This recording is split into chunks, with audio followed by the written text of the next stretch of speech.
Hi, I'm Steve Ward, and this is an introduction to safety standards and implementation. Now, safety is critical to operations in order to prevent injury to people and potential loss of life, as well as damage to the environment. So we need to start with a disclaimer, and it's also important to recognize that just following some sessions like this does not necessarily make you a safety expert. There needs to be properly qualified people, and it's not just me saying this is the law. So the law says that ultimately the end user is responsible for safety. They can't delegate that to somebody else, and depending on the jurisdiction you're in or the country you're in, that safety, that responsibility could go all the way up to people in the organizations who could be jailed for not following the proper safety instructions, and also it could lead to fines, both fines for the company but also fines for the individual if they were found to be acting in the irresponsible manner. So safety is very important, and you can't just get away with it by delegating to other people. Everyone has to be responsible for safety, and higher up people can have more responsibility than others. Now, in terms of implementing safety, it is the responsibility of the machine designer, but also the controls engineer, the machine builder, the machine operator, the maintenance personnel. All of those need to apply and maintain safety devices and safety regulations and safety processes, and that needs to be in full compliance with all applicable laws, regulations and standards. And that may apply locally, it may apply regionally, there might be higher level laws, depending where you are. It's very important to be careful about what you do and don't make assumptions about safety, but instead to cover it very carefully. So the relevant institutions will have the details of applicable laws, regulations and standards. That may be, again, at local level. There may be individual regional rules. There may be country rules. There may be rules in the particular continent or the wider area that you're in. For example, the European Union may have additional rules that override what may happen in a European country. It's important to remember that you can install safety devices and safety applications, but they can only provide the required safeguarding function if they are properly installed, properly operated and properly maintained. So safety goes beyond multiple aspects, not just the consideration of the system, but also its installation, its operation, its maintenance, and all the way from starting of the design of the system all the way until it's decommissioned. Safety continues to apply. So as I said, this slide deck will not make you a safety expert, but at least it will provide you an introduction to some of the aspects of safety and how safety is implemented. So why is safety important? The key point is to avoid failures and protect the operator from harm, to protect plant and equipment from expensive damage, and also to protect the environment from pollution and damage. You have to conform to standards and laws. There's a sort of truism that safety is written in blood, and many of the safety rules we have now are because people have been injured or killed, or because there has been damage to equipment. So there's a wide variety of conformance to these standards and laws for a wide variety of reasons. But remember, often safety is because something has happened, something has gone wrong, and we want to avoid that happening again in future. Safety, of course, you have to conform to safety for the reasons of the regulations and laws, but conforming to safety is also a positive thing as well. You can improve productivity by reducing days lost to injury and damage and sickness. Of course, you can improve your reputation by avoiding a bad or negative press, and you can also avoid fines and imprisonment. So there's multiple aspects as to both like a carrot and stick. So of course there are multiple prospects of the stick if you get it wrong and you don't implement safety, but you can also use this to motivate individuals and show that you care about your people. And I think many of us really do that. We want our people to be safe at work. We don't want people to go home with injuries, and we certainly don't want to have people killed in the line of duty while they're operating equipment. So safety is important. There's both a legal imperative.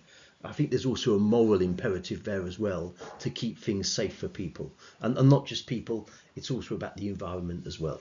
So safety is extremely important, and we have to consider that at multiple levels, all the way from design of the system through operation, through maintenance, even into decommissioning. So that's how we handle that.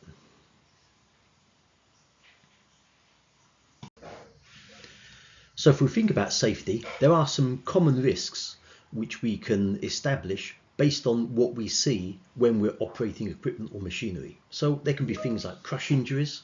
So for example, entrapment of an operator's hand in the machine, that could lead to that hand being crushed and seriously injured. There could be spills or leaks of hazardous chemicals. That could include liquids or gases. So those acids might be dangerous in themselves, or there might be other gases which are dangerous to the environment. Even gases which we leak, like carbon dioxide, you could consider that as a dangerous gas because that could lead to climate change as a greenhouse gas. Gases also might be not dangerous in themselves, but they might lead to suffocation.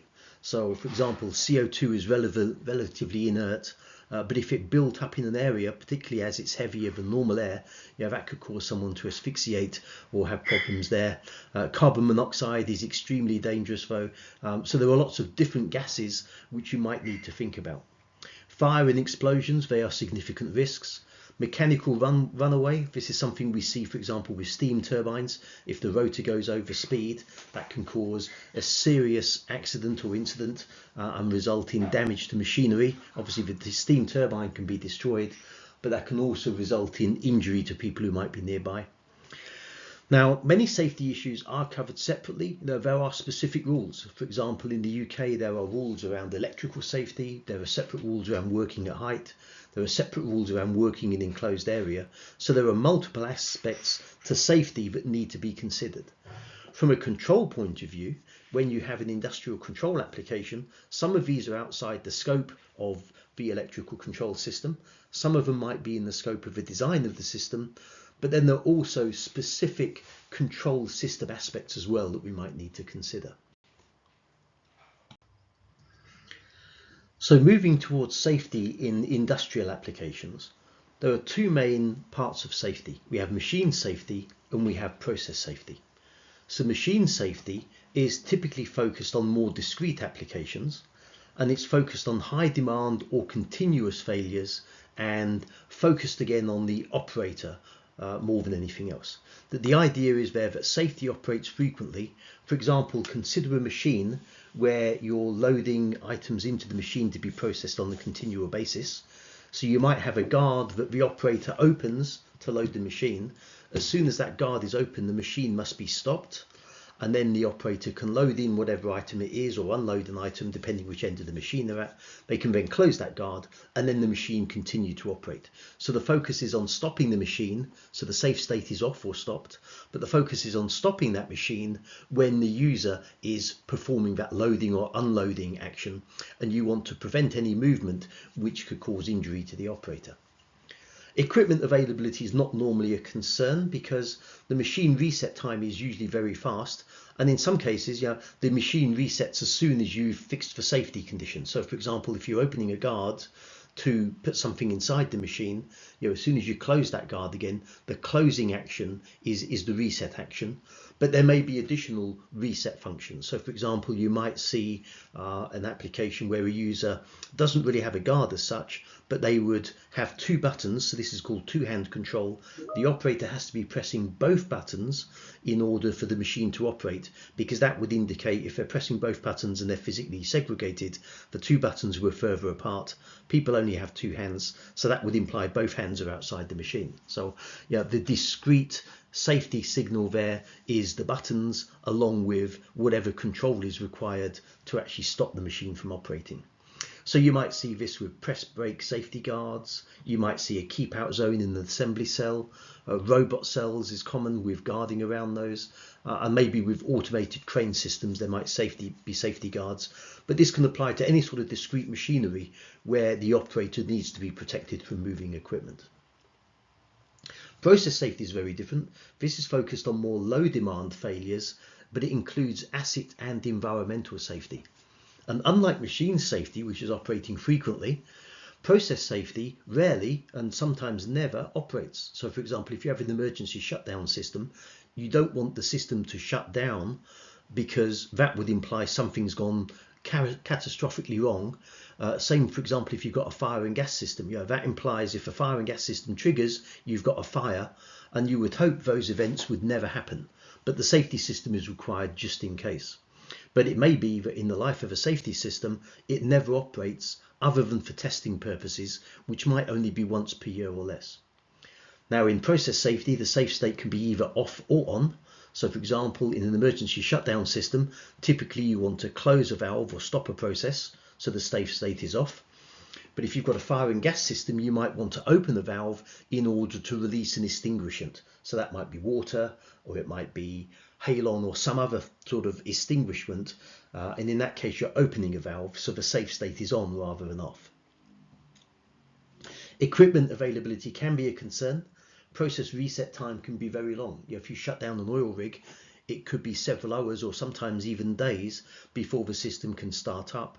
But the safety process has to override that availability. But equally, there are concerns there because you might be worried about random failures. It could be that an equipment failure of the safety system causes a trip. You don't really want that. So it might be that you have extra focus on the safety system to be more reliable, and there are less trips which are not related to an actual plant emergency situation. Process safety often has a mix of discrete and analog safety signals. Sometimes there's a lot more analog than discrete. So, for example, in a flame and gas detection system that may be safety related, there would be analog inputs from the flame and gas detectors, and then the discrete outputs might be horns or lights which warn that there has been a flame or gas detected. So there might be a lot of analog signals for all the flame and gas detections, but very few discrete signals just for the outputs. Example applications include burner management, emergency shutdown systems, high integrity pressure systems, and fire and gas detection and mitigation. Fire and gas is a bit problematic because although you can put out the fire, normally that means something's already gone wrong because you may have a gas leak and the gas is ignited, or there might be some other issue. So fire and gas is interesting because you're mitigating a failure rather than actually preventing the failure. So again, process safety can be very different from machine safety, and this slide here just illustrates the differences between the two. So let's take a look at some example automation devices used in safety applications.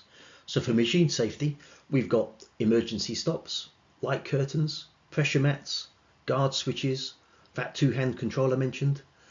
Outputs might include safety relays to cut power, and for motion control you might have drives with safe torque off or STO, and that specifically removes control from the motor to allow it to stop. And there may also be brakes as well. Brakes on the motor can bring a motor to a faster stop than just using safe torque, which typically coasts to a stop. For process safety, we often have more analog oriented safety sensors. So we might have pressure, temperature, flow and level inputs. On the output side, there would be safety shutdown valves, and there might be deluge systems as well for fire and gas applications such as water and halon that I mentioned. Some people get confused between process safety versus intrinsic safety. These are separate standards, but they may both apply in a process environment. So when we talk about process safety, we're referring to the standards under IEC 61508 and IEC 61511. So these are the requirement for there to be a safety integrated system, or a SIS, and that safety integrated or instrumented system that provides monitoring of safety inputs and the control of safety outputs. So the SIS acts to prevent the unsafe condition. So as we mentioned, you close a valve to shut down the process in ESD, or you might open a valve to extinguish a fire in a fire and gas system. Intrinsic safety is different. This is tied into EU Directive 2014/34 and directly related to atmospheric explosives, or ATEX. And the idea here is equipment must be designed and installed correctly in order to prevent explosions. So typically that involves the use of equipment which doesn't have enough power to actually ignite the gas or dust, because there's also dust as well.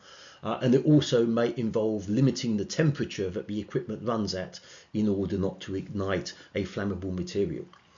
So intrinsic safety, we mitigate that with suitable enclosures and maybe intrinsically safe barriers. So we limit the amount of power going to the IO that's located in an ATEX zone. And there's a variety of different ATEX zones. So we have a safe zone, which means there's no explosive atmosphere, so no protection is required. Zone 3, or in the category, which is zone 2 in the ATEX zone, means there's not likely to be an explosive atmosphere.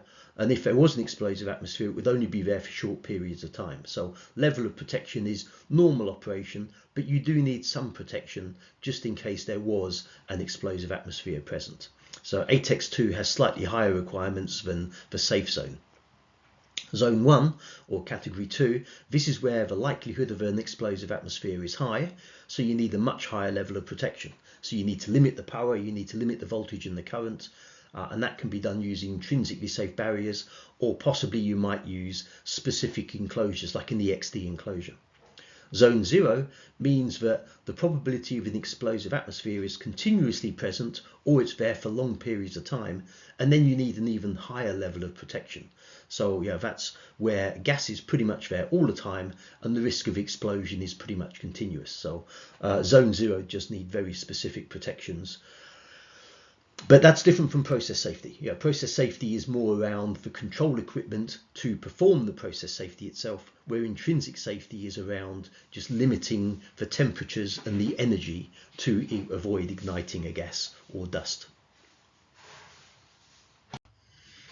So there is a legal framework. Safety is enshrined in law. I'm going to focus on this more from a UK point of view because that's where I'm based. But depending where you are, it's quite likely there will be some sort of legal framework, and there will be laws which protect operators and users in the environment for safety purposes.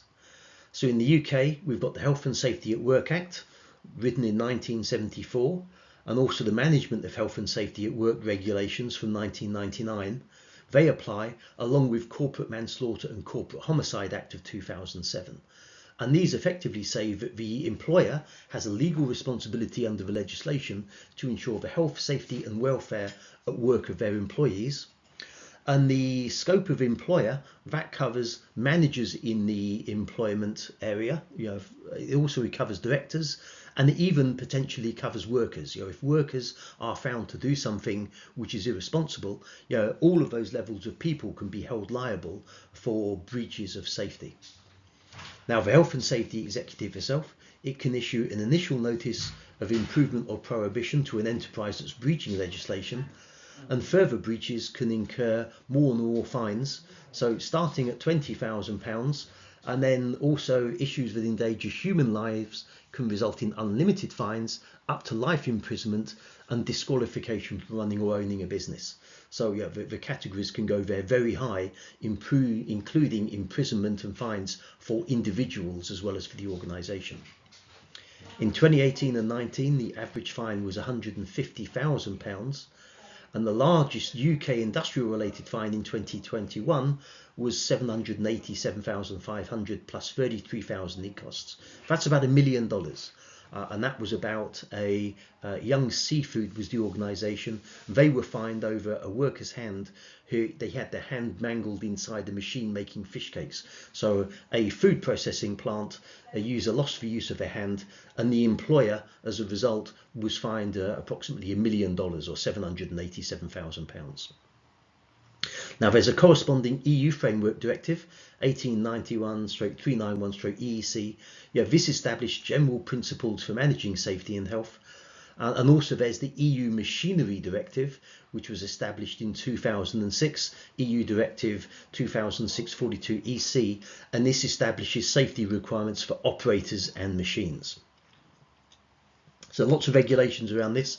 One important thing is ignorance is no defence, and it's the end user that's responsible. So if you're an OEM making a machine, you have some degree of responsibility. If you're a system integrator that's programming a machine, you have some level of responsibility, but ultimately it is up to the end user to take care, and they have the ultimate legal responsibility, regardless of the agents or the people that they use to actually employ or to develop the application. So you might ask, why is safety enshrined in law? Well, if you're in a highly capitalist or profit maximizing environment, safety would have a low priority. Safety costs time and money because it adds complexity, and safety systems themselves cost money and time to implement. There's often a conflict between safety and productivity. So the safest plant is one that's not operating, but of course that means it's non-productive. The most productive plant would be operating close to or above critical limits and may not be safe. And of course, depending on how short-termist you're working on, it might be more profitable to operate your plant in a very unsafe way to maximize short-term profits compared to running the plant in a safe way, which reduces profits, but still makes profits over a longer term. So there's a lot of issues around here. So what we find is, without laws, plant owners might ignore external factors such as environmental damage and pollution, and without that regulatory oversight, safety issues might be ignored completely. So safety is enshrined in law because of consumer actions, because of past issues, but ultimately, although safety is enshrined in law, it still makes sense for the operator. Although there are costs, although there's time involved, a safer system is ultimately better for the organisation. It avoids future costs, it avoids potential loss of operation, it avoids potential fines, it avoids damage to the environment, which has its own long-term costs. So although safety is enshrined in law, it still does make sense for any organisation to operate in a safe manner. So safety has a project life cycle. Starting on the left, you need management of functional safety, including functional safety assessment and auditing. This applies all the way from starting operations even through to decommissioning of a plant. Inside that, there's a safety life cycle structure and planning process, and this really breaks down into three main areas. So we start off with analysis. So this is the orange box here. So analysis, that covers hazard and risk assessment. Underneath that, we can move to allocation of safety function to different protection layers. One option is then to move to implementation, and we design and develop other means of risk reduction. The left-hand path is to go through the safety requirement specification for the safety instrumented system. So in the implementation phase, we would have design and engineering of this, which is in parallel with this design and development of other means of risk reduction. They come together for installation, commissioning and validation as part of the implementation phase. And then we move on to operation. So there's operation and maintenance, there has to be management of modifications, and then ultimately the system has to be decommissioned at the end of its life. And all the way along this, we're also performing verification, which is this last column on the right hand side. At every stage, we need to make sure that whatever we do continues to be safe and any changes will not affect the safety function. So this leads on to a safety hierarchy. There are multiple layers of protection. Starting at the bottom on the right hand side, if you have a process control system, you've got the usual normal behavior, and above that there may be process alarms, which are indications to the operator that they need to modify conditions in order to continue within normal behavior. Then we get to preventative measures, starting with operator intervention, possibly based on an alarm, where the operator would perform a process shutdown. Process shutdown might also be a normal occurrence. For example, if you have an annual shutdown where you do maintenance on the plant, that process shutdown would occur at the end of the operating period prior to performing that sort of routine maintenance. You can also get trip alarms, and then this is where the safety instrumented system comes in. The trip alarm can lead to an emergency shutdown.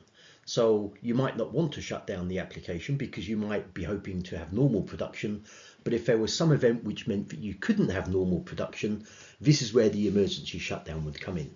So for example, you might get a particularly high temperature, which if left unchecked could lead to a risk of fire or explosion, and the emergency shutdown could trip before that temperature leads to that dangerous situation. Now above that, we get mitigating actions. So preventing the safety experience is one thing, but above that, then if something has actually gone wrong, now we need to mitigate the effects. So we have active protection. Active protection can include release valves and rupture discs, which can release pressure. That could potentially result still in a leak and damage to the environment, potential injury, possibly even lead to risk of fire or explosion, but at least that active protection could prevent a more serious explosion or more serious risk to the operators and environmental damage. Then you can have passive protection. For example, this could be physical separation or a dike, for example. So if there was a leak of some sort of dangerous chemical, you could feed that into a dike. It would still be out in the environment, but it would be contained within the dike, and then you would be able to deal with it using other mechanisms. So far from ideal, but again, it's a way of mitigating or reducing the actual impact of that particular leak. And then above that, you would also have the emergency response. So for example, if there was a fire, you could have your plant emergency response. So that could be evacuating the plant. And then that could also include then calling in the fire response teams. So there's multiple layers of protection as we move up. All of these are part of the safety function, but notice that the actual safety instrumented system is only a small part in the third layer there, almost in the middle on the right hand side. So this just goes into some more safety mechanisms. Safety requirements must be determined by a functional safety assessment of the application, and this needs to be performed by a competent or trained and certified person using appropriate assessment tools. But as we saw in the previous slide, this extends beyond just the safety instrumented system. You've got to think about passive safety, so that can include the physical location of the plant. Ventilation, so for example hydrogen is highly explosive, but you can mitigate the dangers of hydrogen just by having adequate ventilation. Same with other gases like hydrogen monoxide, even methane and other potentially explosive or poisonous gases. And on top of that comes a safety culture. It's very important that everyone is aware that safety is important and that they operate in a safe manner. And also they should be empowered to stop work in case of a dangerous occurrence. So the safety culture is very important in making sure that people think safety and act with safety in mind. You may need signage, warning of the danger. You see this in machines, for example, warning of crush risks. You might see warnings about unexpected movement. That could also be warnings which talk about needing ear protection or other PPE. And there are similar signages that you can use to warn of potential danger. On a machine, you might need protection from moving parts. So that would mean guarding and enclosures to prevent being injured by the particular part that's moving. Personal protective equipment, as well as having signage to indicate that personal protective equipment is required, the people involved need to wear that personal protective equipment as well. So that's hard hats, maybe eye protection, ear protection, maybe overalls and safety shoes. And there may be additional PPE, gloves is a common one as well, to protect against injury. It's important that the operators and the users have procedures and are trained. They need to know how to operate the machinery. They need to know what the maintenance procedures are. They need to know what the emergency procedures are. And of course, that safety culture, part of that comes from training as well. Then you have the active safety or functional safety. So now we're down at the level of safety certified devices and safety relays, and of course the safety instrumented system. And then there's that external and additional safety, such as the release valves, fire protection, and other mechanisms that you might use. So safety operates at multiple levels, and it's not just about the systems we install, but it's also about the people and how they react and what training they have, and all the way up to the culture of the organization. I mentioned functional safety. Functional safety covers the overall safety of a system that is used to perform the safety function. Now, machines, process plants, equipment may fail in a way that places people at risk of harm, and that can arise through random hardware failures. For example, there could be random degradation of components that affect the capability of the system to perform its function. Sometimes we can calculate that using historical data to provide failure rates. So for example, if you've got a large population of modules, you can examine the failure rates of modules returned under warranty, or you can also perform accelerated testing, and based on that you can calculate what the potential failure rate would be. So that allows you to estimate the probability of a random hardware failure. There could also be systematic failures. So systematic failures are non-random and they are reproducible, and they are generally caused by human or other errors in the specification. Yeah, someone maybe looks at the machine, decides that this is how the machine could operate, but they have a misunderstanding and the machine doesn't actually operate that way, or maybe it operates that way most of the time, but there are other occasions where it doesn't operate in that way. So those errors, they can come from the specification, they come from the design, they can come from the programming, the operation, the production, the installation, and even the maintenance of the machine or process. And then we get common cause failures. Common cause failures is where two or more failures occur such that the performance of the system is uncertain. And this is interesting because when we perform a failure mode effect analysis, or if we do MTBF type calculations, often we're only looking at the first failure, but common cause failures is a way of investigating the system in more detail to see what happens if two failures might occur at the same time. So for example, in a vehicle, a car, you typically have the braking circuit, and the braking circuit is usually dual circuit. So if one set of circuits was to fail, you would use loose braking across one side of the car. Typically it's actually cross-connected, so it would be the front right and the rear left, and then the front left and the rear right. They would be your two systems. If one of those failed, the car can still stop. But if both of those failed, then you've got a much harder way of stopping the car. But that's when you might have additional functions such as the emergency brake. So it's not just enough to think of the first cause of failure, you need to think about common cause failures. Now failures themselves, they can be safe failures or they can be dangerous failures. So if you have your car again, you get in the morning, if you try to start the car and it doesn't start, it's a failure, it's annoying, but it's safe because unless you're trying to get away from something perhaps, in most cases the car isn't moving, so it's in a safe state. But there can also be dangerous failures. So again, a failure of the brake circuit, that's a pretty dangerous failure. And those failures can be detected or undetected. So what we have is we have the term of diagnostic coverage. Diagnostic coverage is used to describe the diagnostics ability of a system to detect dangerous failures out of the total number of dangerous failures represented as a percentage. We also have the safe failure fraction. This is a measure of the effectiveness of the built-in diagnostics. Now the reason these are important is when you start analysing a safety system, part of your functional safety assessment is to use these particular functions to determine whether the system is actually safe or not.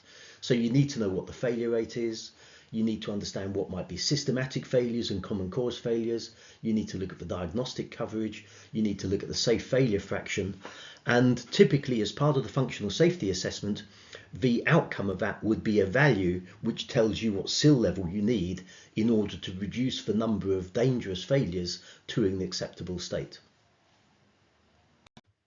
So all of that we've just described is part of the functional safety engineering process.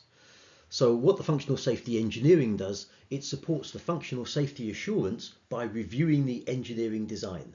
And this is not just something you can do.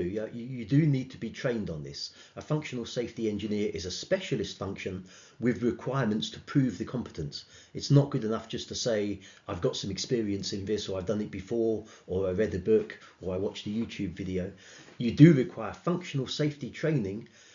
Typically that's a 3-day training course. For example, if you go to the TUV, there's a 3-day training course followed by a 4-hour exam. Obviously you have to pass the exam, otherwise you can't call yourself a certified functional safety engineer.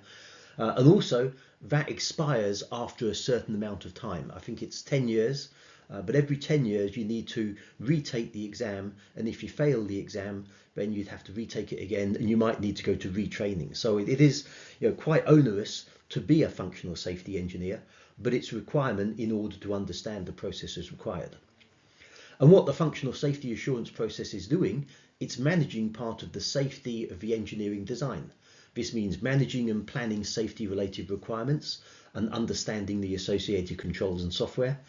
The aim is reducing the likelihood of systematic failures and random failures. You also have to enhance the overall safety management, which includes operation and maintenance, not just the safety instrumented system. And again, there's that support, the demonstration of continuous improvement in safety culture, so that can extend up to your people processes, not just for safety of the system, and also all of those other safety aspects that we've reviewed in previous slides. So here are some of the techniques and responsibilities which are part of the functional safety engineering role. Now, we typically use mathematical and statistical approaches to determine safety.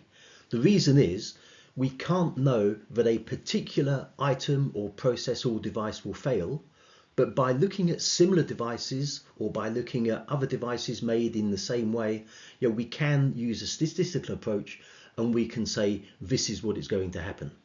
So for example, when you're tossing a coin, there's a 50% chance it will land on heads and a 50% chance it will land on tails. It's possible that if you did multiple coin tosses, you might find there's a slight bias towards one side and the other.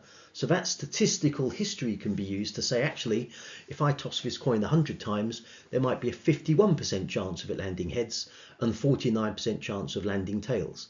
So by extending your statistical analysis, you can have a slightly better understanding of what your system's going to do.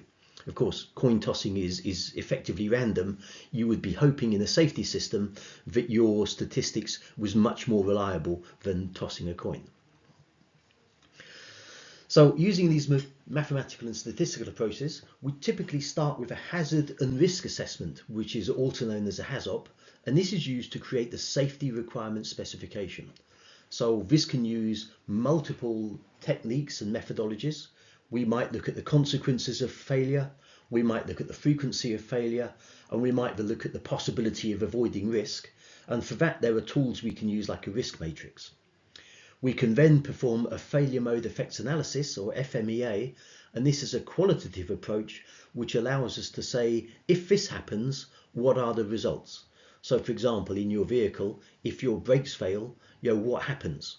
Of course, that could result in a crash. It could involve you coasting to a stop. It could involve various other things. So in a vehicle, as part of the vehicle design, the failure mode effect analysis would say, okay, if the brakes fail, that could result in a crash. What happens in the crash? So this is where you get the design of airbags and crumple zones and so on. So you're looking at multiple failure modes and what those effects might be. But it is very qualitative. This needs generally a team of people to establish what could go wrong, and if something goes wrong, what are the ongoing effects of that. So it's very qualitative because it's based on opinions and experience and feelings. It's not something you can point to and say there's a number associated with that, but still the failure mode effect analysis is a very important process that you can do. You can then do a quantitative approach, which is failure modes, effects and diagnostic analysis.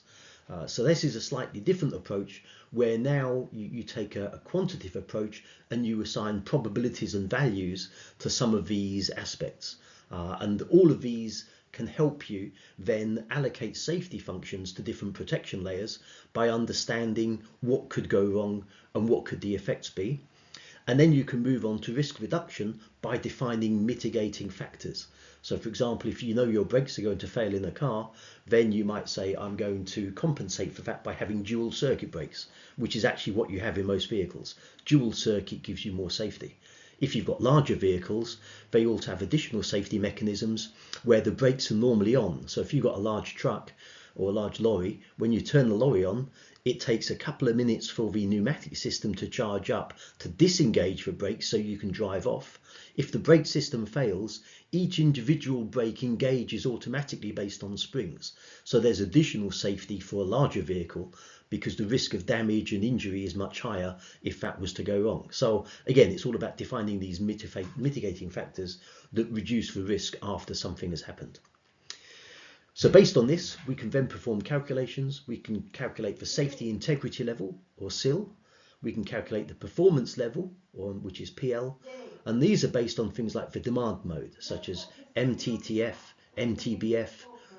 You've got lambda in there for the failure mode, CCF, common causes of failure, safe failure fraction, diagnostic coverage, probability of failure, and so on. So there's multiple demands and calculations that we do, And then for each safety loop and at a system level, we can then perform calculations based on those numbers, and that will allow us to produce the final functional safety assessment. Now there's a lot of mathematics involved here, so typically what we would do today is we would use a computer-based tool to make this easier. So there's tools like Systema, SILSET, Excellentia, and what these tools do is they allow you to feed in the fundamental values of the system that you're proposing based on the vendor supplied information along with the severity of danger and so on, and then that produces your functional safety assessment. And typically the outcome of that is either safety integrity level, typically for the process environment, or maybe performance level if you're looking at more machinery safety. Now, because safety is so important, there's a big list of different safety related standards. Some of these apply to particular industry segments, some of them apply to particular devices, some of them are more cross-industry and more functional for different sectors, and they might not all apply to every single safety application. Also, this list isn't exhaustive. There might be additional safety measures and standards which apply depending on what region you're in and what the intended use of the equipment is. The other thing about these standards is they also evolve over time. So just check that you are using the right issue of the safety standard.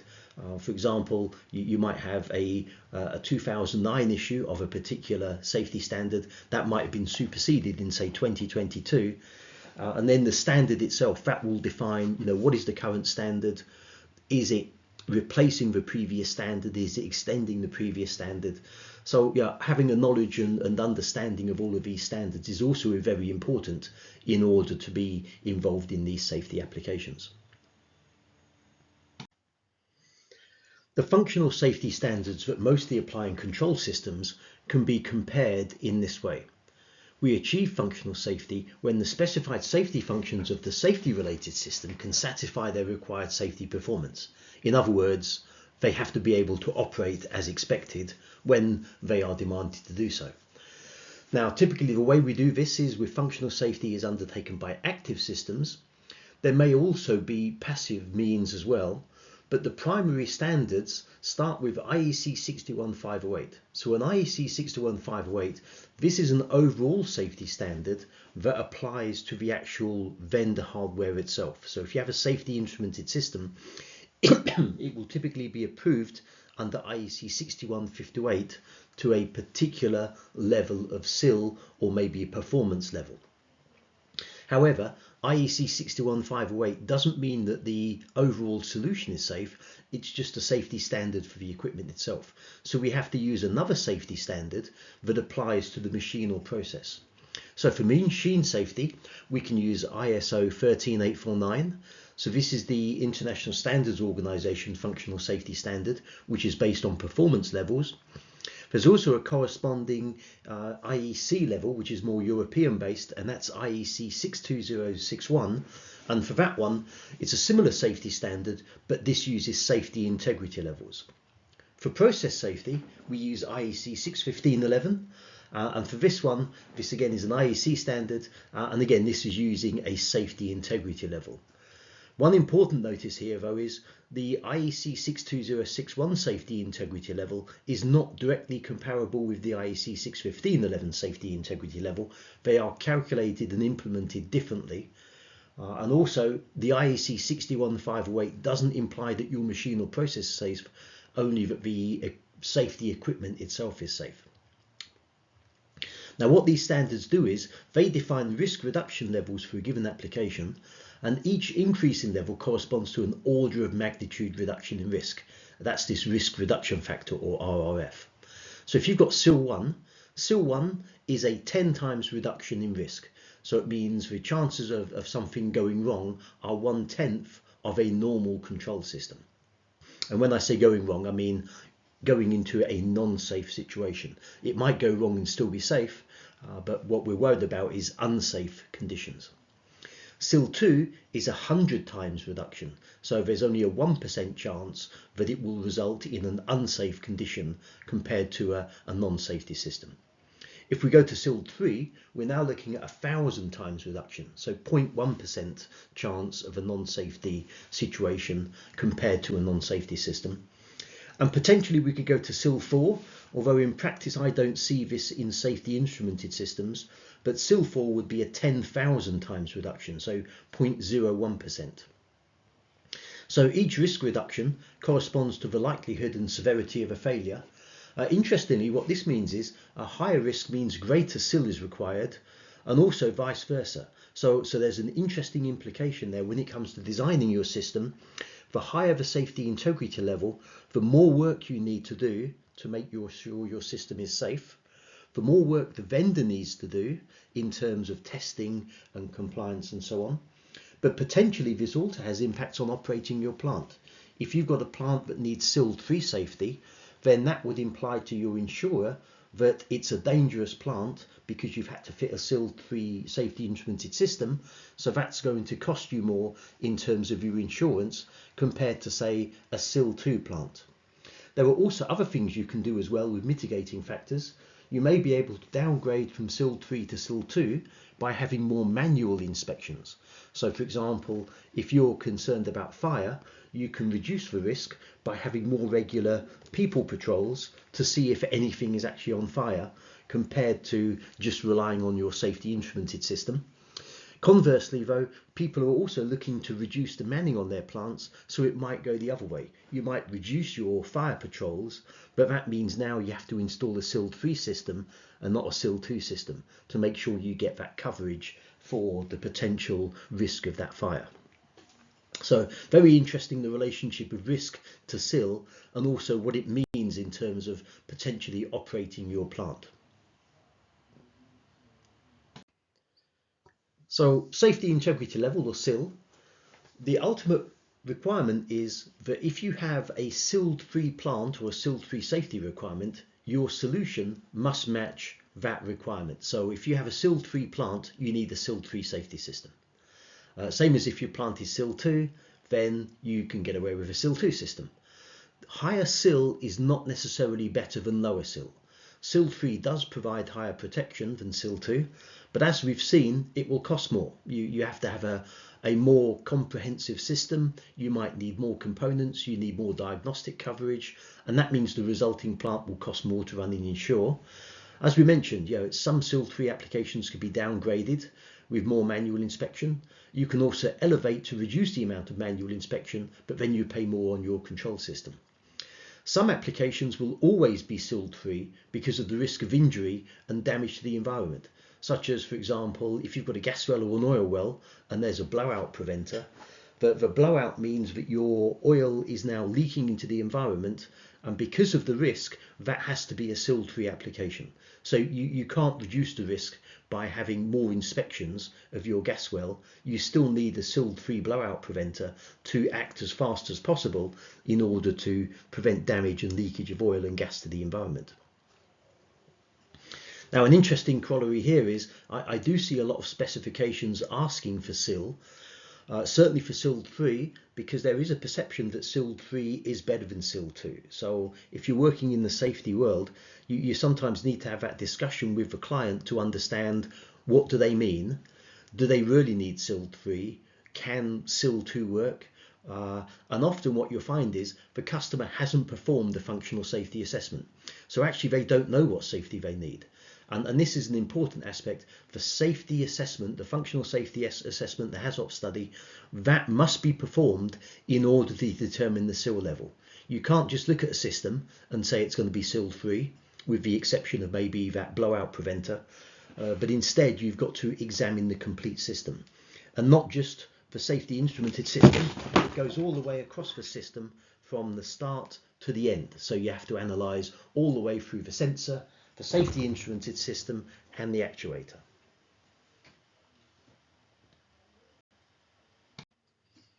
So this is what the safety instrumented system comprises of. The SIS, and this is defined as an electrical or electronic or programmable electronic safety related system under IEC 61508. It's made up of the sensor or the input interfaces, so that can include switches, sensors or signals, There's the logic solver, which is the combination of the PLC, the CPU, and the microprocessor. And that sys might also include the inputs and the outputs of the logic solver. So that's the hardware that's used by the PLC to actually take in the inputs, perform the operations, and then control the outputs. And then you have the final element or output interface, which is the valve or the pump. Now, under IEC 61508, that can cover the hardware, so it might only cover as far as the logic solver part, but under IEC 61511, you have to cover the entire system. And you can cover that on a per loop basis. So for each individual safety loop, you have to perform those calculations, including the sensor, the logic solver, and the output on a per loop basis, and possibly on a complete control system basis as well, but definitely on a per loop basis. So there are practical implications to this. If you're a vendor of a safety system, you can't just propose a safety system. It's up to the end user to tell the vendor what they need. So for example, a end user might say, I need a safety system and it needs to have 10 inputs and 8 outputs. It is possible for the vendor to provide a safety solution based on that, but it's still up to the end user to tell the vendor what level of SIL is required. And it's definitely up to the end user to make sure that all of the installed system meets whatever the requirements are for the application. Remember, safety extends beyond just the control system. It includes signage, PPE, training, the sensors and the actuators, which may be out of scope of the vendor themselves. There may be passive safety and so on. So ultimately, the end user remains responsible for safety and must ensure that whatever they implement meets their requirements. So there's a lot more than just what the safety system vendor does in terms of a safety system. If there's a safety integrator, the end user can use a safety integrator, but ultimately it's still the end user's responsibility to have that safety. So in most cases, you will find that the end user should have their own functional safety staff. It's not something they can contract out, although they might do that, but ultimately because the end user is responsible, they have to be ensuring that what they implement meets their requirements.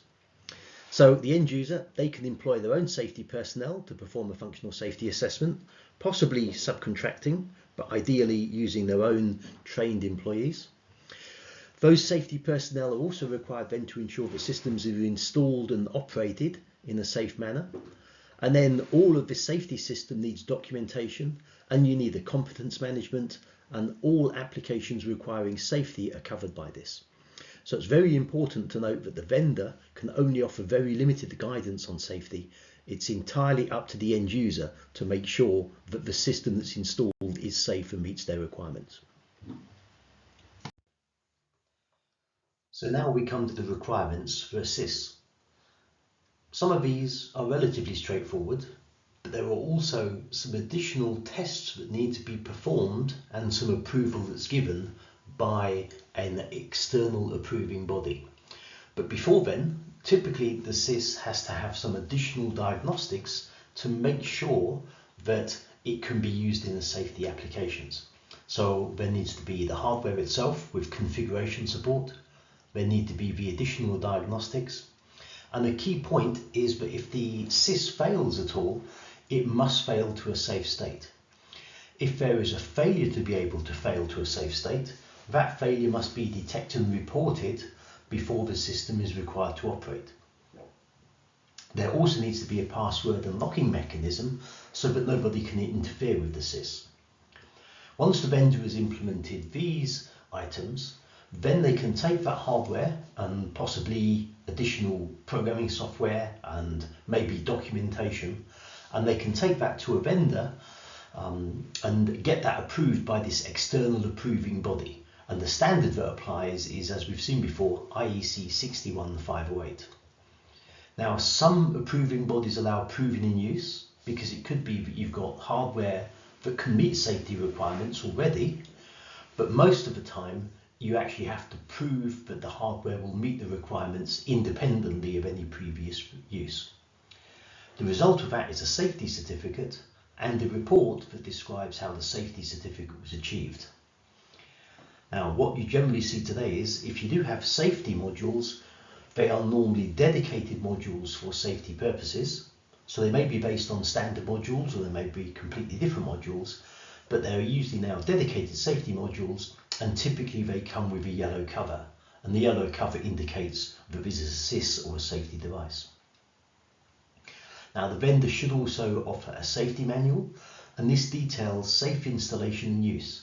Some products are unrestricted, in which case the safety manual must detail what functionality is allowed or not allowed to be used for safe operation, although in some cases the product itself may restrict you to only using safe functions, in which case the safety manual can be very small or possibly even non-existent, but normally some sort of safety manual is required, even if it only covers hardware. What the vendor also needs to do is publish various items of data, such as mean time between failure, failure rate, you need the probability of failure to danger, you need the probability of failure to harm, and these figures allow the calculation of the risk reduction factor. For example, there's the PDND value. This specifies the service life for which failures must be expected with a probability of 10%. The idea is, with the combination of all these figures, they can be fed into standard software or used with standard calculations, and then the risk reduction factor, the RRF, that directly corresponds with the safety integrity level that the system can achieve. Now the safety certificate is important, along with the report that comes with that. The certificate confirms that equipment is tested and approved for use in safety applications, and the associated report provides additional detail, such as the scope of use, any applicable standards, a description, what test details were performed and the results. And the certificate and the test also cover specific versions of hardware and software, and this means that if there are any firmware updates, the system may need retesting and the certificate will need reissuing. You should also check the expiry date on the safety certificate. There is an expiry date, and the equipment must be recertified at defined intervals. If the safety certificate is expired, then the equipment is no longer suitable for use in safety applications. Having said that, a system that's installed using the safety standards which are in place at the time of installation, that would normally be allowed to be continued in use, but as soon as any changes are made, then an up-to-date certificate would be required. Now the safety manual contains additional detail of what may or may not be allowed. For example, it will often say safety must not be combined with non-safety. In other words, safety and non-safety functions must be separate and non-interfering. So if you've got a non-safety function, it should not be allowed to affect safety functions in any way. An easy way to do that is to separate your safety and non-safety systems. They could possibly exist on the same network, but even then you might need to take additional effort to make sure that there's no possibility that any non-safety function can affect the safety function in any way. And that does lead to some interesting architectural challenges. For example, with a safety system, it's typically fixed in terms of its operation and you can't change it at all.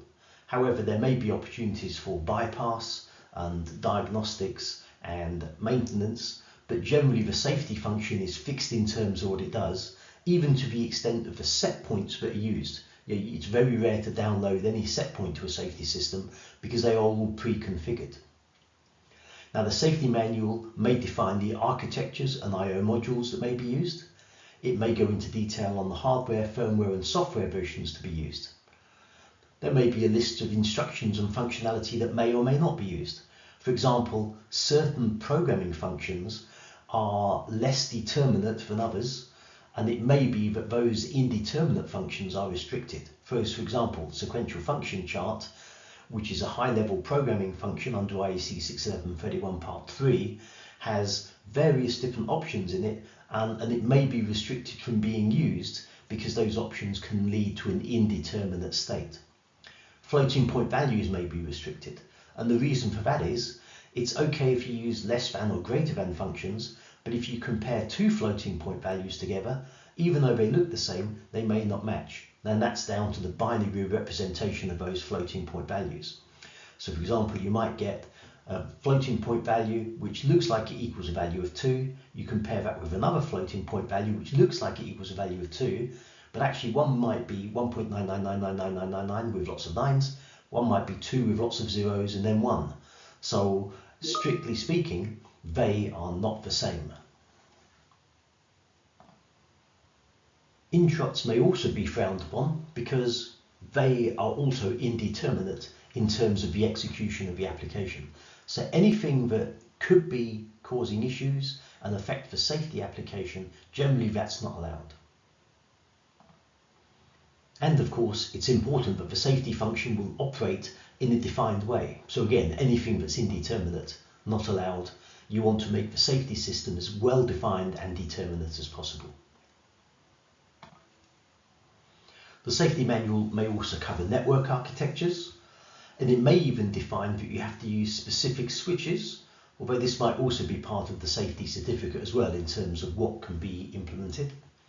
There may be details of what diagnostics you have to implement, and there may be application considerations such as how long does the system take to respond, does it auto start or is manual intervention required, and what inspection and testing regimes are required. Typically a system needs checking every few months or years to make sure that it will operate. So there's like a defined manual testing interval to make sure that the system and the application does actually work as intended. Developing the safety application itself is part of the overall system construction.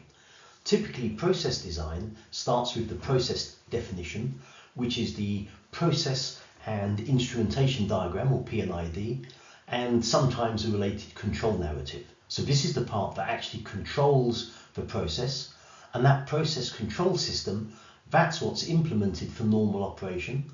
And in some applications, I've also seen a separate process shutdown system for orderly shutdown. Now, those are not safety functions. Process control is normal operation. Process shutdown is also for normal operation. There may be alarms that are configured, and those alarms can inform operators of conditions that exceed normal operation and allow corrective action to be taken.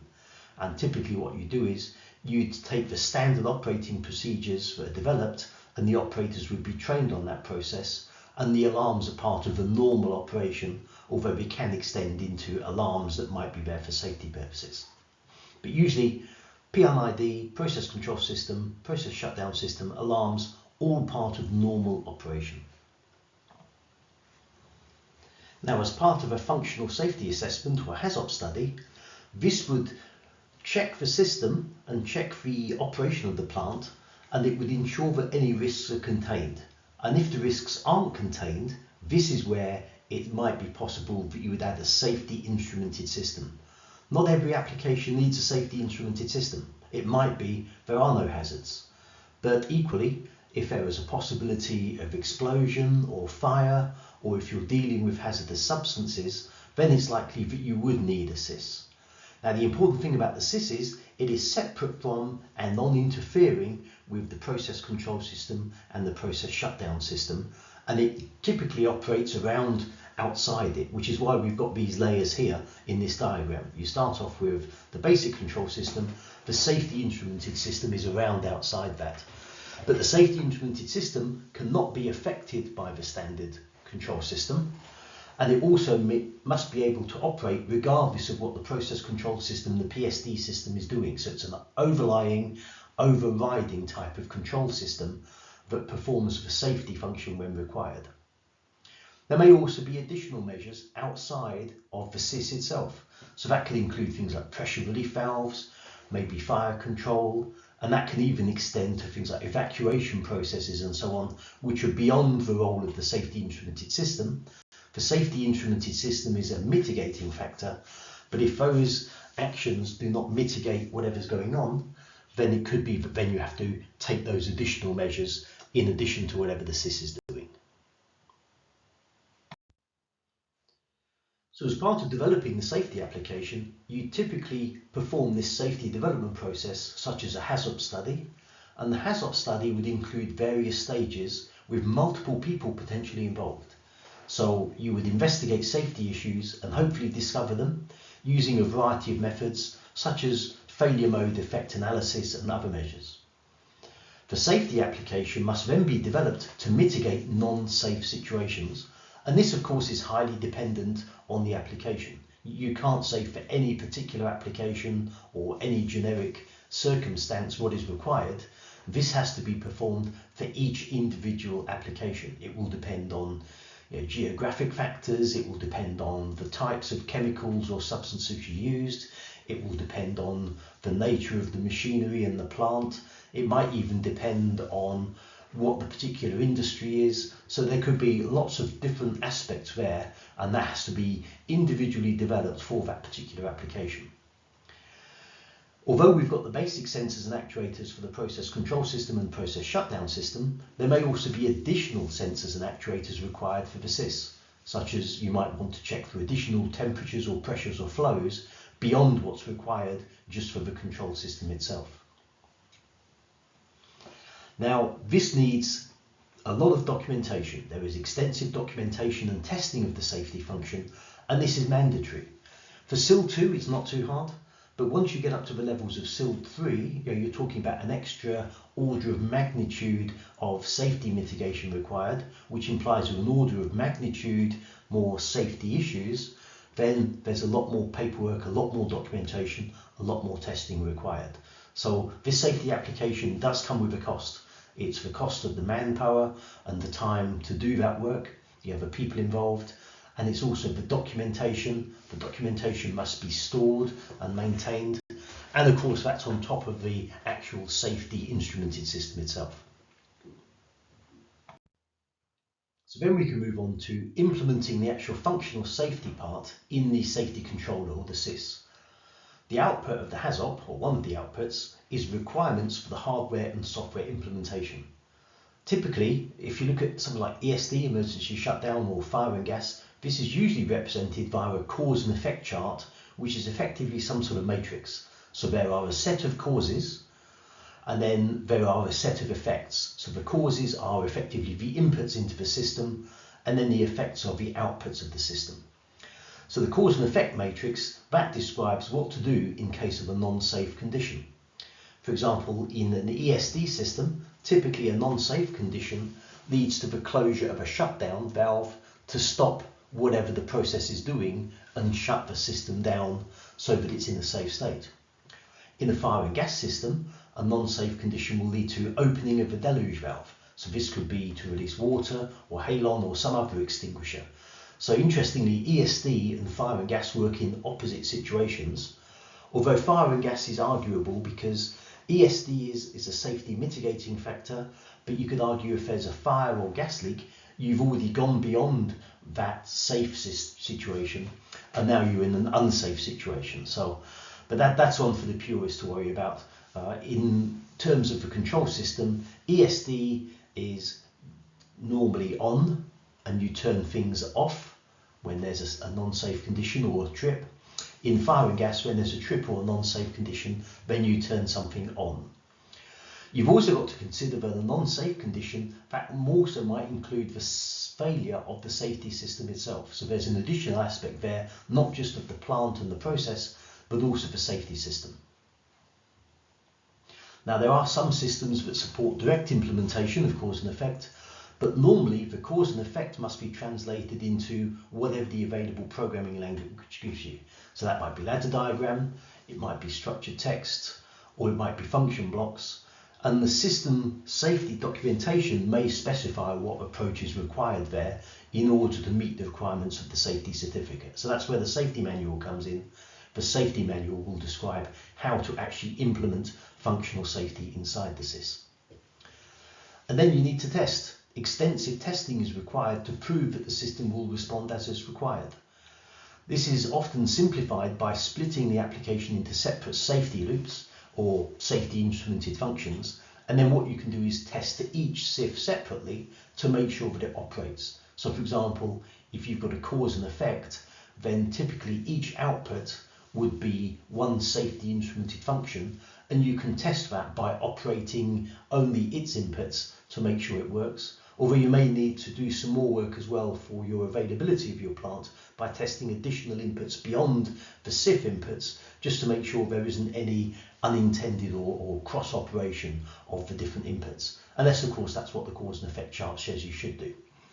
But testing, there is a lot of testing required. Typically there would be testing at the factory acceptance testing, and then there would be testing again at site, and then all of your assumptions that you've made have to be tested and documented as well. And then if anything changes, then it may be you have to go back and do more documentation, and that may require additional retesting of the system if there are any things that lead to some change in the way the safety function needs to work.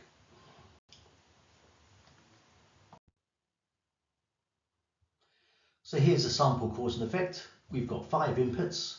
There's a safety input for each of 4 plant areas, and there's also an overall plant shutdown. And then we've got 4 safety valves, so 1 for each area. So if there's an area 1 safety input, then the output from that is to operate safety valve 1. If there's an area 2 safety input, we operate safety valve 2, and so on through to safety valve 4. But if there's an overall plant shutdown system, then we have to close all safety valves. So there's like an AND input effectively. So if there's an area 1 safety input, it's actually an OR input. If there's an area 1 safety input or a plant shutdown, then we operate that safety valve 1. And then you've got the AND functionality, which comes in where you have to consider all of those together for the plant shutdown. Any one plant shutdown shuts down all of the safety valves. So typically a cause and effect matrix is a bit more complicated than this. There would often be more outputs and more inputs, but it could be in some applications there might be a lot more inputs, but there might only be one output. So for example, in a fire and gas system, there might be lots of inputs, and the only one output is to deluge the entire application. So there's effectively only one effect for all of the causes. Again, the cause and effect comes from the HAZOP study, and it will be completely application dependent. This is just a very high level example. You have to perform the HAZOP study to work out what you need for your individual application. Now, one important point to note is that redundancy is not the same as safety. We use redundancy typically by duplicating components for increased availability. The idea there is if there's a failure of the control system, it will not prevent the plant or process from running. In PLCs, we often see a hot standby CPU with a master and a backup. There may be additional diagnostics as well to tell you that one of the CPUs has failed. But the key point here is it's not safety approved. It's all about preventing the plant or process from stopping being able to control and run when there's any single point of failure. And that can expand to maintenance as well. Maybe you want to update a CPU. So if you've got 2 CPUs, you can update one CPU while the other's running the plant. This may be simple to implement, and the key point there is no functional safety assessment is required because it's purely about availability of the plant. And besides whatever you need for your particular application, there's no special documentation or testing required. You may do that special documentation or testing for the application, but it's not required because it's not safety critical.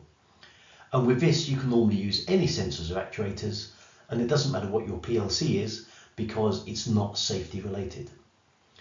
When we move on to safety, we may have duplication, even triplicated systems, and the reason for this is not necessarily to increase the availability, but to increase the diagnostic coverage. So duplication and redundancy may exist, but it's about safety, it's not about availability. There may often be additional voting strategies. So for example, you may have 1 out of 2, 2 out of 2, 2 out of 3, depending on what the CPU arrangement is. And often there are additional diagnostics, again, associated with that diagnostic coverage. Because remember, the point is, if the system isn't able to operate, you need to be informed of that. So maybe an output is stuck off. So you might want to know that that output is stuck off, so that when you operate it, another output can take its place. And that's where redundancy can come in. So you can have 2 outputs. If one fails, the other operates. Another option is test that output on a regular basis to make sure it works. So there are often additional diagnostics to cover the safety function. A key point is, today at least, a safety system must be safety approved. Generally, it's not acceptable and not allowed to use non-safety components inside a safety application.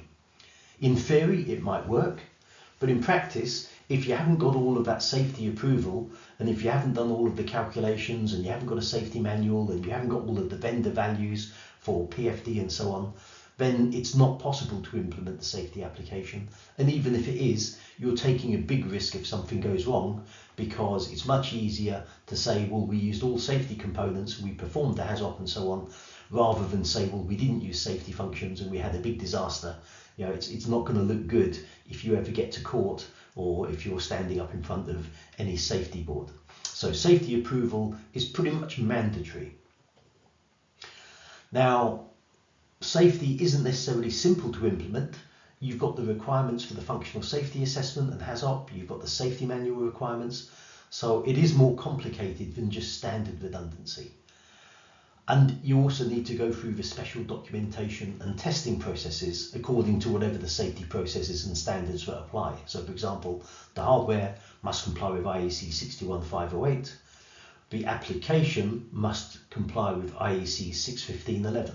So there's a lot more work to do there to make sure that it is safe and will operate as required.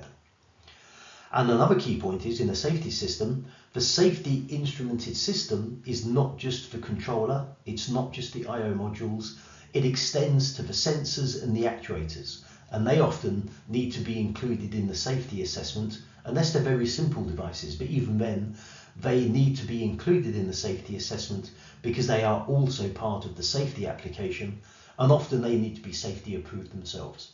So for example, if you've got a SIL2 control system, normally you would use SIL2 sensors and SIL2 actuators to make sure that the entire system meets SIL2, and on top of that you'd also need to do all of your other IEC 61511 assessments and processes to make sure that the entire system meets that safety level.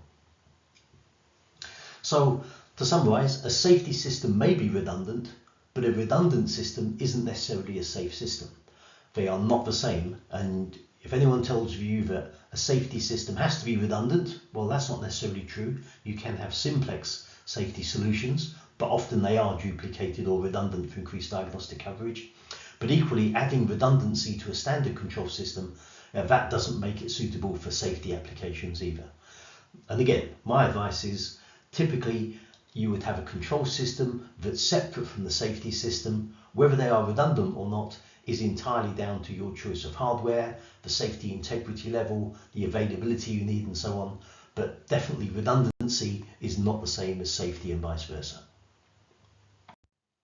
Now there is a concept of hardware fault tolerance, and this follows on from this redundancy is not the same as safety argument. Some people talk about HFT, hardware fault tolerance. This is a term that is used in IEC 61508. And what HFT describes is the ability of a system to perform the required safety function after one or more faults in its hardware. And the way we do that is HFT is implemented using redundant components. So if you've got a system with a HFT of n, that means that n plus 1 faults could cause the system to be unable to perform the safety function. Typically what you'll see is HFT equals 0. This means the system can only perform the safe function with no faults. You may also see HFT as 1. This means that there are additional components and the system can perform the safety function after 1 fault. Generally, the higher the SIL required, the more HFT is expected in the design. So HFT equals 0 can be SIL2 low demand, where you're not operating very often. So many standard control systems can be HFT with 0. For higher demand, where it's operating more frequently, or if you need SIL3, typically that's where you need a HFT of 1. And you may get higher levels of HFT, but these are rarely found in industrial systems. But HFT equals 2 would mean multiple redundancy, and that could potentially mean SIL4. But that's rare in industrial systems, and that would be very onerous to implement and probably very expensive. But the important point here is, yes, you have got additional components, but it's still not redundancy. So just because you've got redundancy in the system doesn't mean it's any safer. However, you may have redundancy that increases your safety integrity level, and that's down to the system level. So again, you need to look at the IEC 61508 definition, and you need to perform your IEC 61511 analysis to make sure that your system meets the requirements. And that's irrelevant of what HFT it is, although you may well find that to meet the high levels of safety, you do have some HFT rather than a HFT of 0, it will be 1 or 2. So one of the interesting things about safety systems is they don't generally change very much. Post-implementation and once installed, a safety system will have been tested to meet the functional safety assessment requirements at the time of installation, which is great. It does whatever's required. It will operate when there is a non-safe event. It will trip, and the plant and the environment and the people will be protected. But as soon as you make any modifications, no matter how minor, that may require a completely new functional safety assessment. You may be able to get away with just doing the functional safety assessment on part of the application, but generally, particularly if a system has been installed for any amount of time, a completely new functional safety assessment is required. And that can result in updating the complete safety system, particularly if a safety certificate is expired. You may have to rip out the existing safety system and replace it. It will involve updating of the documentation and typically retesting of the entire system. So even a simple change can result in a lot of work required in terms of re-engineering of the system. So what you find is many users will lock the safety system down and ensure that no changes can be made. That can include passwords on the logic to stop the logic being changed.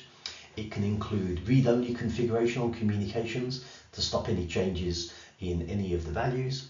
And it includes physical access protection to stop anyone accessing the panel and making any changes at all.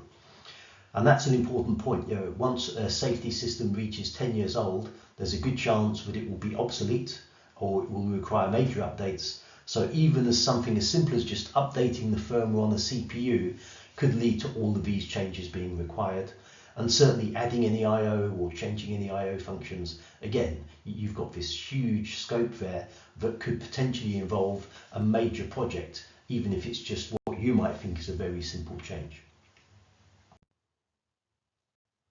So that completes the meat of the session, but I've got some additional slides I'm going to go through here, which just give a bit more detail and some backup of some of the points I've already covered. Let's start with safety integrity level, or SIL. SIL is always a bit funny to me because people often talk about SIL levels. That's tautological because you've got safety integrity level, but SIL or SIL level, that's just the way the English language works. So safety integrity level, according to IEC 61508 and IEC 62061, what happens is the safety requirements are graded by a failure limit value, either probability of failure on demand or PFH, which is the probability of dangerous failure, typically measured per hour. So PFD, probability of dangerous failure on demand, PFH, probability of dangerous failure per hour. And the idea is you can use software to calculate the system safety integrity level based on the PFD and PFH values. So you have to do a calculation, but typically if you're looking at something like a SIL2 system, your PFD values would be an increase or a reduction in the safety arrangements by these values here, your 10 to the minus 3 to 10 to the minus 2. So significant safety reduction, and also a significant reduction in the probability of a dangerous failure per hour by several orders of magnitude higher. And that's what safety means. What you're doing there with your higher levels of SIL is you are implementing a solution that will reduce the likelihood of a dangerous situation occurring. Now, a functional safety assessment must be performed to determine what your safety integrity level needs to be, but then as part of those figures that you calculate, this is how you can actually determine that the system will meet those requirements. So it's about risk reduction. So if you've got a SIL2 system, what you're doing there is 10 to the 2 is 100 and 10 to the 3 is 1,000. So effectively you're reducing your risk between 100 and 1,000 times. So that's what SIL2 means, significant risk reduction by implementing additional functionality to reduce the risk. SIL 1 you can see there, that's between 10 and 100, and when you get to SIL 3, then that's, you're reducing the risk by more than 1,000 times. So that's where the PFD comes in. PFH, again, it's a different calculation, but you can use the same result for the risk reduction. So you're reducing the number of dangerous failures per hour, or at least the probability of them. One thing to remember, this is all statistically based, but it often comes from real world values by testing representative hardware, and that's where the vendor performs their testing. But this may be a statistical calculation. So you could argue statistics, it doesn't really matter, but by adding in that more hardware, statistically you are reducing the likelihood of these dangerous failures.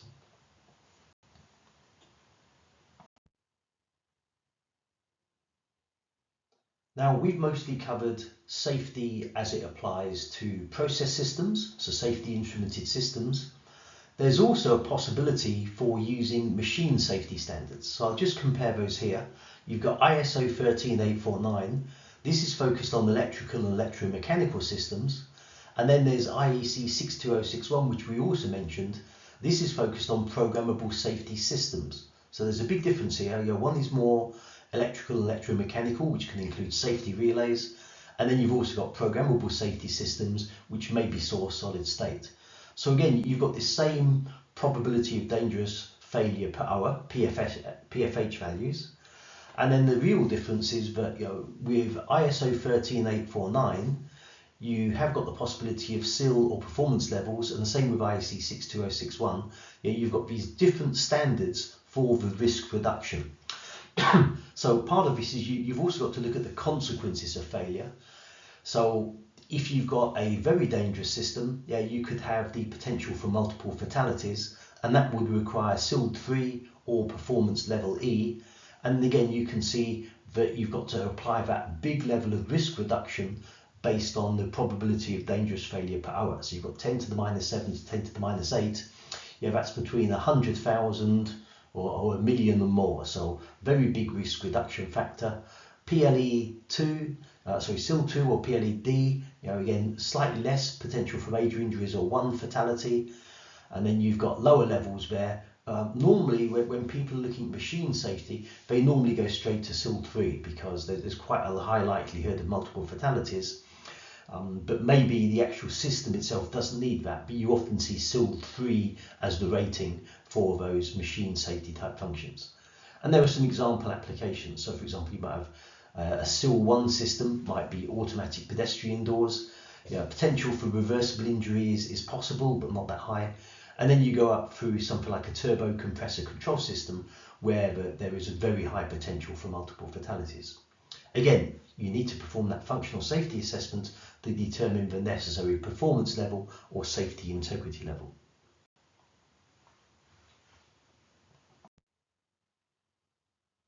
Now, we mentioned voting. Voting is the practice of adding additional components and using these to increase safety. Although remember from before, redundancy does not equal safety and vice versa, but having multiple devices can be used to reduce your risk factor. So we start off with 1 out of 1 where you have a single device. And the problem there is, if that single device fails, you don't know how it's failed. Has it failed in a safe state or a dangerous state? So it's very rare to see safety systems which just use 1 out of 1 or no voting. What you may find is 1 out of 1D, when D means diagnostics. So now we've got some capability here to provide a report if the device is not capable of operating in a safe manner. So 1 out of 1D is normally the minimum you will see in a safety application, because 1 out of 1D means that you at least get an indication that the system can't perform, and then you can generate an alarm, and then the operator can go and resolve the problem. However, 1 out of 1D is quite rare as well, because what happens if you had your failure, no one operates on that diagnostic, the system can now not operate. So what we often find is normally there is some level of duplication or voting. And if you look at the table on the right, you'll see we've also got this hardware fault tolerance here. So often with a hardware fault tolerance, this allows us to have more capabilities to operate in the event of a failure. So for example, you might see 1 out of 2. With 1 out of 2, there are 2 devices. an activation of either device triggers for safety function. So for example, that could be two switches or relay contacts wired in series. Either device may be de-energized to turn the system off. Because they're in series, as soon as you open one, then the series circuit is broken, and then the whole circuit is broken, and whatever happens, it operates. This gives you higher safety than 1 out of 1, as either device can fail and the safety function will still be achieved. However, what it also means is a failure of the safety system, if it's the safety system that has that 1 out of 2 failure in it, that can result in a trip.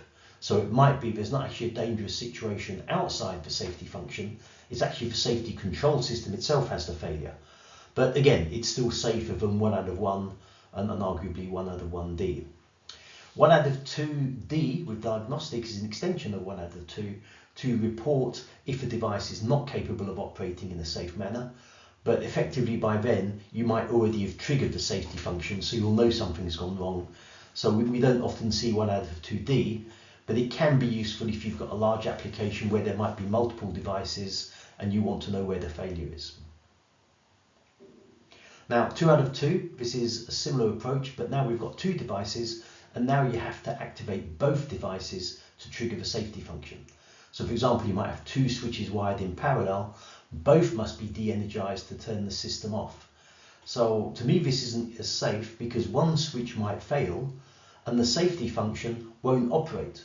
But this might be used, again, depending on what your functional safety assessment says, this might be used if you don't want to trip the plant, but you might want to allow one failure. But again, you're now at the situation where you're the same as 1 out of 1. If one of those devices fails, has it failed because of a failure? Or has it failed because it's actually tripped and you should trip the safety function? So 2 out of 2, you've got to be careful.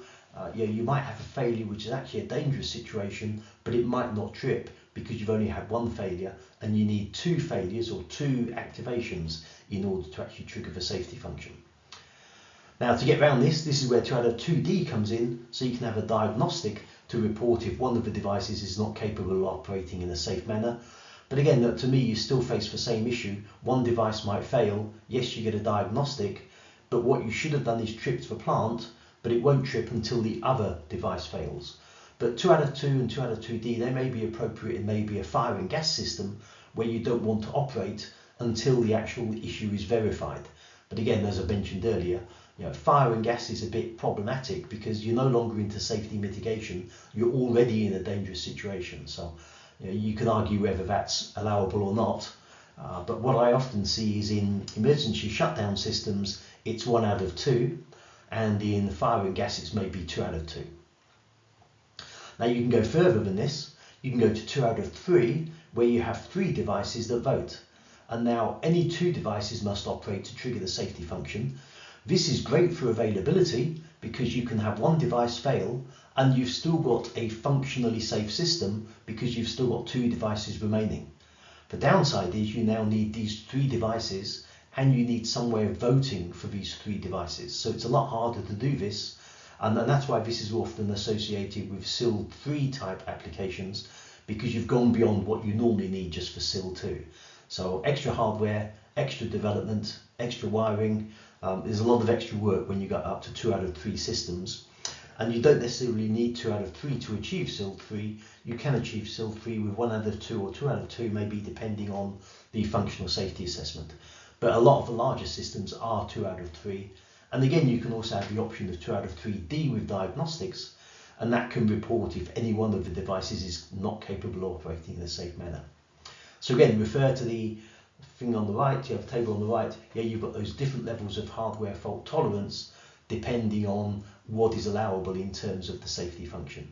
But voting is very common, and you will often see that in safety systems. But it may not actually be in the safety system itself. It might be, but this is related to the actual actuators and also the sensors. So for example, you may have to have 2 fire sensors trigger in order to trigger the shutdown or the deluge or whatever. So it's not necessarily just related to the system. This may be related to the sensors and actuators in terms of the complete system, not just for SIS itself. If you want to understand voting, a good way is to draw a diagram. So 1 out of 2 is like an OR function. 2 out of 2 is like an AND function. And then, of course, you would build up your logic type gate, and then that can help you understand what goes on. Of course, with 1 out of 1, it's just one thing happens and you get your safety function. But typically, it's rare to see 1 out of 1 in a safety application, as I say. So normally it's 1 out of 2 or 2 out of 2, or for higher levels of safety integrity, you definitely see 2 out of 3. And then D with diagnostics to give you an indication of what happened and what failed and where it failed. And that allows you to recover the plant, assuming that you still can do after your safety function has tripped.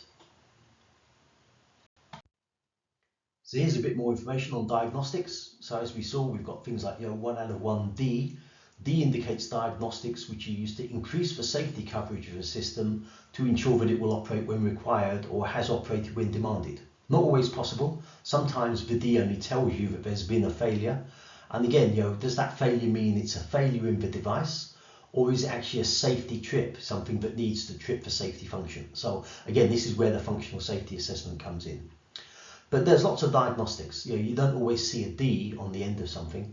Diagnostics can include firmware diagnostics for device OK or for network OK.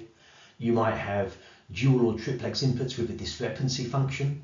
So for example, if you've got a 2 out of 2 vote, if one is on and the other one's off, that's a discrepancy.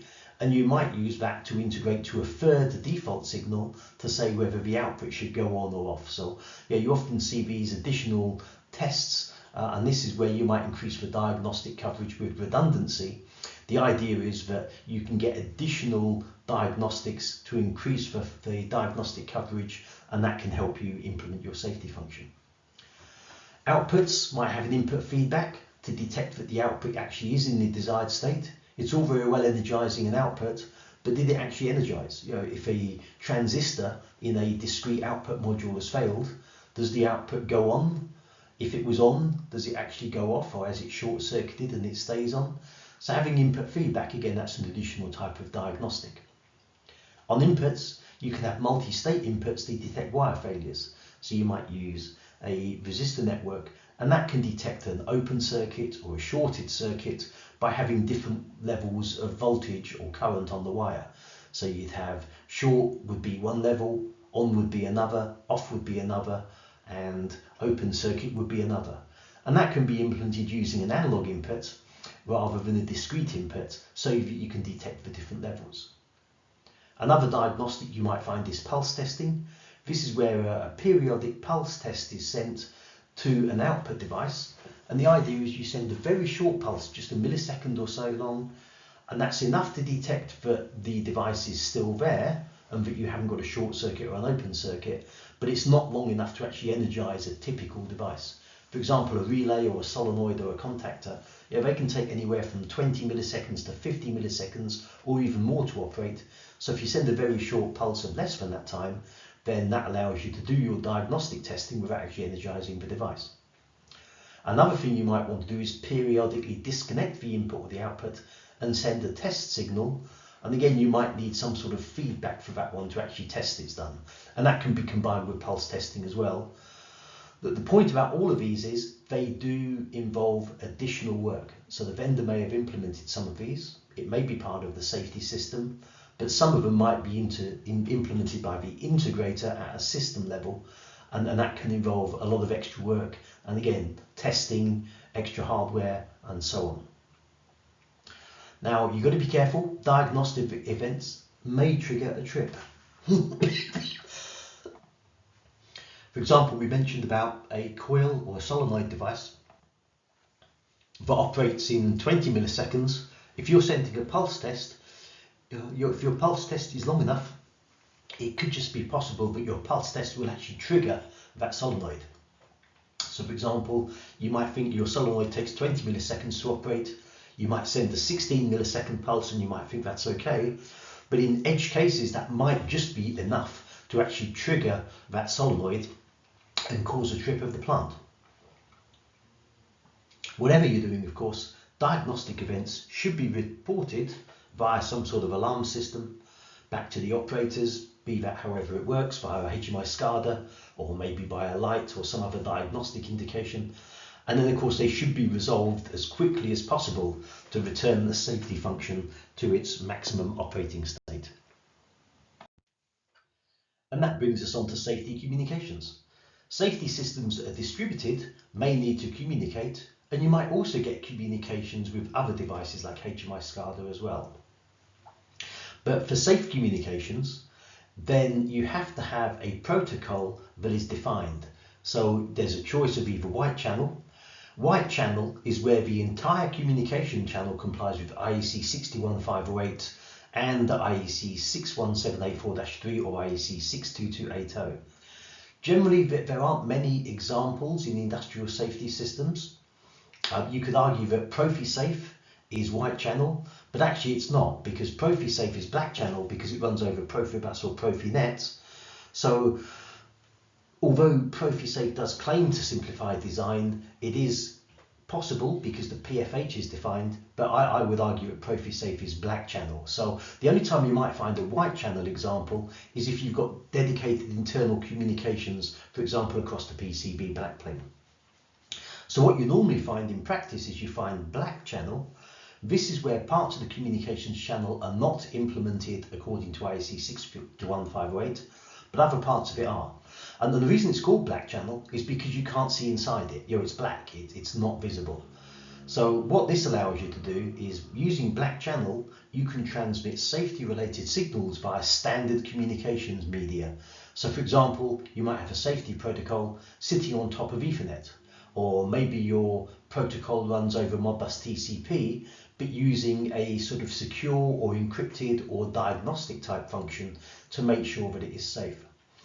So if you're using field bus or Ethernet, then by definition, any safety system using those networks is by definition black channel, because you're overlaying some other channel on top of that non-safety function. And that's because field bus and Ethernet are not safety networks. Now there's another argument there, how do you define that it's black channel? How do you keep it safe? Well, that's down to the vendor. The vendor will define it as black channel, and often it might be possible for you to actually see inside and understand what the protocol does. You could use Wireshark on a network to diagnose the protocol, but what the vendor will normally do is they will define it as black channel because there will be specific instructions there that operate on a specific timing basis, or at least with timeouts. And also there will be things like cyclic redundancy checks and error checking characters, and all of those additional diagnostics are what makes it safe. But typically it's black channel because it's not openly defined, even though it might be possible to understand exactly what that black channel is doing. Now earlier we had a cause and effect diagram. Interestingly, when you translate cause and effect into something like ladder logic, you've got to consider the logic states. Is it normally on or is it normally off? So you need to think about what is your actual states that you're investigating, and based on that you can define what your logic looks like. So if you've got a cause and effect matrix like this, then typically to perform a shutdown, what you would do is you would take a combination of the inputs using a normally open contact, and then you can have a coil for the output. So the idea here is if any one of area 1, area 2, area 3 or area 4 comes on, then that triggers the shutdown. But in practice that probably won't work because the shutdown signal itself is actually normally on, and what you want to do is turn off the shutdown system, the shutdown signal, in order to enter the safe state. So you actually have to reverse that logic. So what you might find is, instead of using a parallel circuit like I've got here, you actually use a series of normally closed contacts in series, and that's what controls your shutdown signal. But again, it might be that the area 1, area 2 and so on safety inputs, they're also reversed in state. So again, then it becomes a series circuit with normally open contacts. So this is really interesting for safety implementation. Whoever's actually translating that cause and effect, you think about on and off in terms of the safety function, but when it comes to the actual logic, that may well be reversed purely because of, is it a normally on circuit or a normally off circuit? And typically with safety, everything is on in the safe state, but when something goes off, that means it's a non-safe state, and that's when you have to trip. And the same on the outputs. Yeah. So inputs are normally on. Going off would mean that there might be a wire break or you've broken the circuit. Same with the outputs. They're normally on, so you're opening a valve, and if there was any dangerous situation, you remove power to the valve to close it. So yeah, you have to think about those logic states. So can make your implementation a bit more difficult to understand and just adds a bit more complexity. So again, this is where documentation can come in to help. So final slide, modernizing legacy safety applications. Safety applications are often installed, and because the safety function may not change that often or at all, those legacy safety systems can be installed for many, many, many years. Now, if you do want to modernize that legacy safety application, then what you need to do is really repeat the safety development process. You have to implement that HAZOP study or the functional safety assessment. The reason for doing that is you first of all have to confirm any existing safety issues, but you also have to perform the HAZOP study in case there are any new safety issues. Once you've completed the HAZOP study, then you can redevelop your safety solution based on that updated HAZOP review. Maybe the safety integrity level has changed, maybe there are additional functions you need to add in, maybe there are other aspects, and what you could end up is you may also want to use your existing cause and effect matrix to develop that safety application, but ultimately you often end up redeveloping the application. There may be parts of the existing application you can reuse, cause and effect matrix can help, but typically legacy safety functions may have to be completely replaced with a new system. So this can be a very big issue, or it might just be that you can reuse the existing system. But again, remember to check the safety certificate. The safety certificate on the SIS may have expired, and then you may find you have to completely redo the safety system. Also, documentation is key, and extensive documentation and testing of the safety function is mandatory. Even if you make a very small change, that may result in having to retest everything. So modernizing legacy safety applications, can be a big thing. It's not the same as just modernizing an older legacy system. And depending how old the existing system is, you may be into a complete rip and replace, which effectively means doing the whole project again, all the way from the functional safety assessment, the new safety hardware, the new safety cause and effect, the new logic required. It could be a very large application. And also bear in mind for sensors and actuators, if they're old, their safety certificate may have expired, and it may be that they're no longer available and they will need replacing as well. So modernizing legacy safety applications can be a very large job. It shouldn't be treated just as simple as adding an I/O module or making some changes to the logic. It does need a lot more control, and there's a lot more processes around it. And remember, with safety applications, it's not just the safety system. There may also be upgraded standard operating processes and procedures. There can be a lot more beyond just modernizing the system itself.